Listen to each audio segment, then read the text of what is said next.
దుర్మార్గం పిల్లరా. దేవుని దయ వల్ల దుబాయ్కి వచ్చేసాం కదా, చక్కగా ఉద్యోగం చేసుకోండి, చక్కగా ప్రార్థన జీవితంలో కొనసాగండి.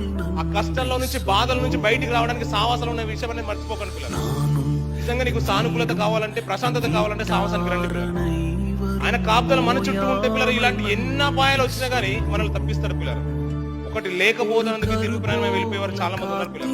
ఆయన కనుక మన పక్షం ఉంటే పిల్లరా ఎలాంటి కష్టమైన దరిదాపులు రాజులు వచ్చినా అది మామూలుగా అప్పుడప్పుడు మధ్యాహ్న ఉదయకాలంలో పిల్లరా మంచు పడుతుంది, చూస్తుంది కదా మన తెలుగు రాష్ట్రాల్లో కూడా మంచు పడుతుంది పిల్లరా.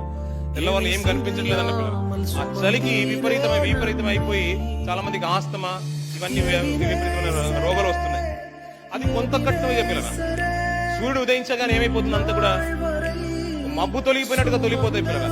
దేవుడు మన పక్షంలో ఉంటే కూడా ఆయన కాపుదల్లో కలిసి మనం ఉన్నట్లయితే పిల్లరా అలాంటి సమస్యలన్నీ కూడా అలాగే తొలగిపోతాయి.